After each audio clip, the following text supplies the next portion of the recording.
अस्सलामुअलैकुम दोस्तों, आज मैं आपको हज़रत मूसा और फिरौन का वाक़या बताने जा रहा हूँ। आपसे गुजारिश है कि वीडियो में आखिर तक बने रहे। उम्मीद करता हूँ वीडियो आपको पसंद आएगी, स्किप ना करें। चलिए वीडियो शुरू करते हैं। अमालिका प्रदेश में एक राजा राज्य करता था जिसका नाम बल्लेद बिन माहफ था। अमालिका के सभी राजाओं को फिरौन कहा जाता था। जब इस फिरौन के हाथ में मिस्र का राज्य आता है तो यह दौलत के नशे में पागल हो उठा और यह कहकर कि खुदा कोई चीज नहीं है, मैं ही सब कुछ हूँ, रियाजा ये से अपने को सिजदा करने के लिए कहने लगा। कुतुबियों ने तो खुशी खुशी फिरौन के सामने सिर झुका दिए, लेकिन बनी इजराइल ने सिर झुकाने से इनकार कर दिया। अब फिरौन बनी इजराइल से नाराज रहने लगा। वह किसी बनी इजराइल से मैल उठवाता, किसी से पत्थर तुड़वाता, यह कि उससे घृणा काम करवाता और कठोर काम करवाता जिन्हें वह नहीं कर पाते। एक रात अचानक फिरौन को सपना दिखा कि एक आग शाम देश के ओर से आई और उसने उसके और दूसरे कुतुबियों के घरों में दम से आग लगा दी। सुबह होने पर अपने ज्योतिषियों से इसके सपने का फल पूछा। उन्होंने बतलाया कि आज रात को बनी इजराइल खानदान में एक ऐसा बच्चा पैदा होगा जो तेरी जान ले लेगा। यह सुनकर तो फिरौन के पांव के नीचे से मिट्टी खिसकने लगी। दूसरे दिन फिर ज्योतिषियों को बुलाया गया तो उन्होंने आसमान पर पैगंबर के पैदा होने का तारा देखा। कहते हैं कि जिस दिन पैगंबर पैदा में पवित्र होते हैं तो उस रात में उसका सितारा चमक उठता है। सितारा देखकर ज्योतिषियों ने फिरौन से कहा, तू अपना इंतजाम कर ले, तेरी जान लेने वाला गर्भ पैदा होने वाला है। इस पर फिरौन ने कहा, आज से बनी इजराइल में जो भी लड़का पैदा हो जान से मार दिया जाए। हुक्म की देरी थी, हजारों बेगुनाह बच्चों के खून से हाथ रंगे जाने लगे।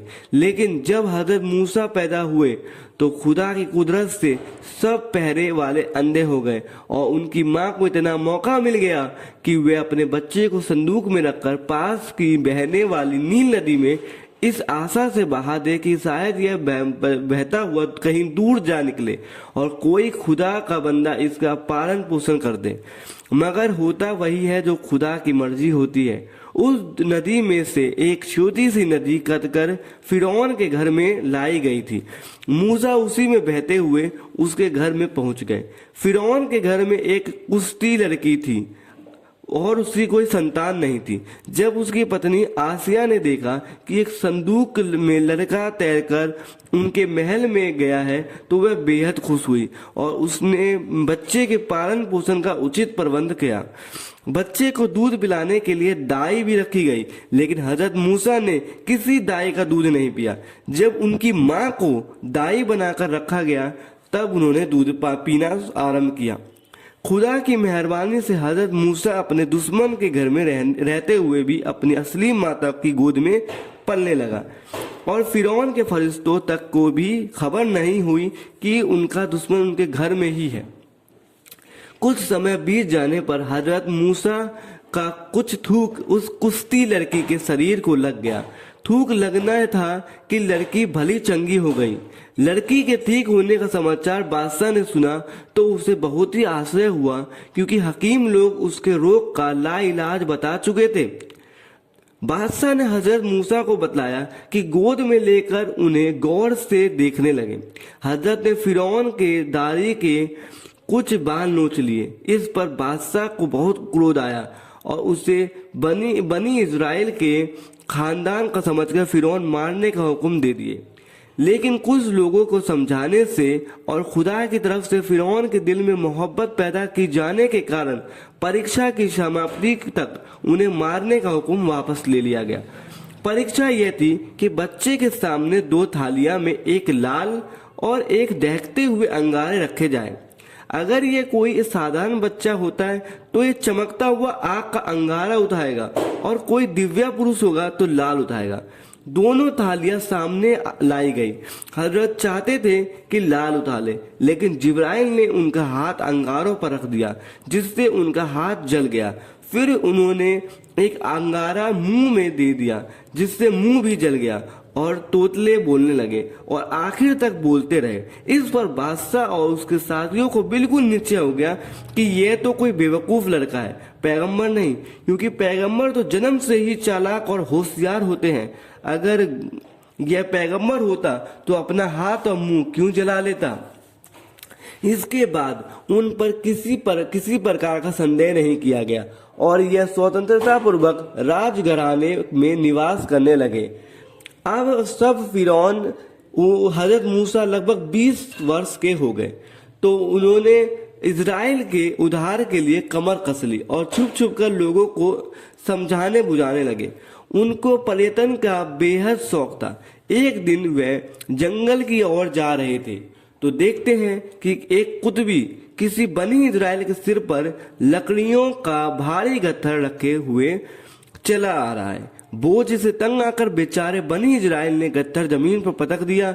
इस पर कुतबी मारी क्रोध के लाल हो गया और बनी इजराइल को मारने को तैयार हुआ।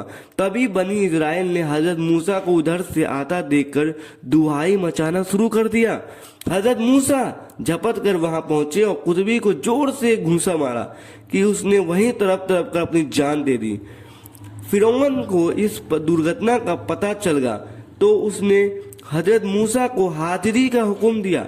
हजरत ने अपने दोस्तों से सलाह की क्या करना चाहिए। दोस्तों ने राय दी कि आप भला इसी में है कि रफू चक्कर हो जाओ, नहीं तो जान पर आज बनेगी। दोस्तों की सलाह मानकर हजरत मूसा जंगल की ओर निकल गए। जंगल में यह देखते क्या है कि 2 लड़कियां कुछ बकरियों को घेरे हुए कुएं के निकट खड़ी है। जब उन्होंने उसका परिचय पूछा तो उन्होंने बताया कि हम सोहब पैगंबर की लड़कियां हैं। हमारे पिता अंधे और दुर्बल हैं, इसलिए हमें ही बकरियां चढ़ानी पड़ती है। आज हम दूसरे बकरी चढ़ाने वालों के साथ यहाँ आए थी तो उन्होंने हमें बकरियों को पानी पिलाकर फिर कुएं के ऊपर पत्थर ढक दिया जिससे हम अपनी बकरी को पानी ना पिला सके। यह सुनकर हजरत मूसा को बड़ा रहम आया। उन्होंने कुएं से 40 डोल पानी खींचकर उनको सब बकरियों को पिला दिया। वह लड़कियां अपने घर गई तो उन्होंने हजरत मूसा की सहायता का हाल कह सुनाया। इस पर सोहब ने कहा, तुम उसे ढूंढकर मेरे पास ले आओ। वह लड़कियां फिर उस कुएं की ओर गई और हजरत मूसा को अपने घर ले गई। हजरत सोहब ने हजरत मूसा की कहानी सुनकर कहा कि तुम यहाँ पर रह सकते हो। जब तुम 8 साल मेहर की बकरियां चढ़ा चुकोगे तो तुम्हारा विवाह इनमें से एक लड़की के साथ कर दिया जाएगा। कहते हैं कि हजरत मूसा ने अपने ससुर साहब को खुश करने के लिए 8 साल के बजाय 10 साल बकरियां चढ़ाई। तब हजरत सोहब ने अपनी लड़की सफूरा के साथ इनका विवाह कर दिया और एक लाठी और बहुत सी भेड़ बकरियां देकर इनको विदा कर दिया।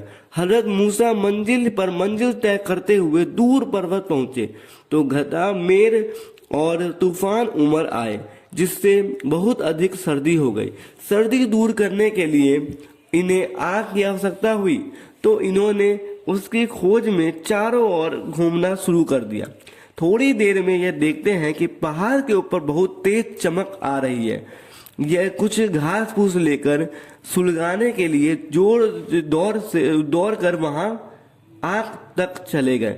वो घास फूस रख दिया लेकिन वह आग वृक्ष पर चढ़ गई।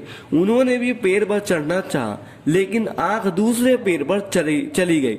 यह विचित्र नजारा देखकर वो इनके मन में अनेक तरह के विचार उठने लगे। तभी किसी ने चिल्लाकर पुकारा, ए मूसा। इन्होंने कहा हाँ, लेकिन इन्हें कोई और नजर न आया। अब यह बहुत भयभीत हुए और कहने लगे, कौन है जो आवाज देता है और अपने को जाहिर नहीं करता। इसके उत्तर में उन्हें सुनाई दिया, ए मूसा, निश्चय ही मैं अल्लाह हूँ, तेरा और सारे जहां का मालिक हूँ। अब तू अपने जूते उतार दे क्योंकि इस समय तू पवित्र पृथ्वी पर खड़ा हुआ है। यह सुनते ही हजरत मूसा ने अपने जूते उतार फेंके और एकदम सिजदे में झुक गए। फिर खुदा ने कहा, आज मैंने तुझे पैगंबरी अदा की है। तू यहाँ से सीधा मिस्र जा और फिरौन को अस्तित्व बनाने की कोशिश कर, नहीं तो इजराइलों को वहां से निकाल ला। खुदा की आज्ञा अनुसार हजरत मूसा ने फिरौन से जाकर कहा, मैं पैगंबर हूँ, तुम मुझ पर ईमान लाओ। इस पर फिरौन ने जवाब दिया, क्या तू वही मूसा नहीं है जो कल तक मेरा बेटा कहलाता था? कल तो तू यहाँ से अपनी जान लेकर भागा था और आज पैगंबर बनकर आया है। कि इस पर हजरत मूसा ने अपनी लाठी पटकी। यह लाठी फौरन अजगर बन गई। इस अजगर के 700 दांत और हाथियों जैसे पांव थे। इसके सारे बदन पर बाल थे। यह अजगर फौरन फिरौन पर झपटा।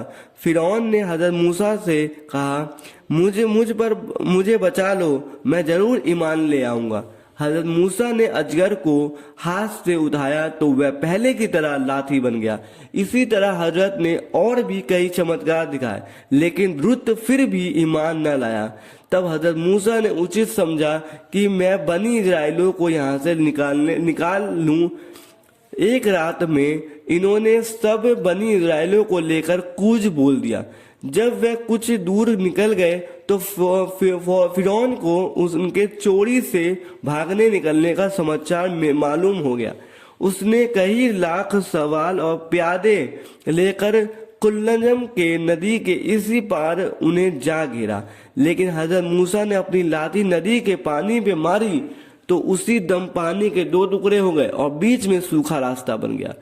बात ही बात में हजरत मूसा और सभी बनी इजराइल रास्ते पार होते हुए पार हो गए। यह सब कुछ देखकर फिरौन बहुत घबराया।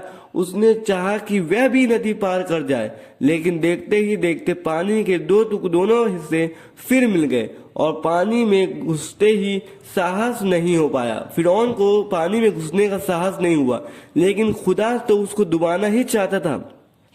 इसलिए खुदा के हुक्म से जिब्राइल एक घोड़ी पर सवार होकर फिरौन के घोड़े के सामने आकर खड़े हो गए। घोड़ा घोड़ी को देखकर ही भड़क उठा और फिरौन के काबू से बाहर हो गया। यह देखकर हजरत जिब्राइल ने अपनी घोड़ी को दरिया में छोड़ दिया और उसके पीछे पीछे फिरौन का घोड़ा और उसके तमाम लश्कर भी दरिया में कूद गए। हजरत जिब्राइल तो अपनी घोड़ी को कुदाते हुए बच निकले, किंतु फिरौन और उसके सब साथी वहीं डूब गए। तो दोस्तों, वीडियो कैसी लगी? लाइक और सब्सक्राइब कर दें और कमेंट में बताएं कि आपको वीडियो कैसी लगी। शुक्रिया।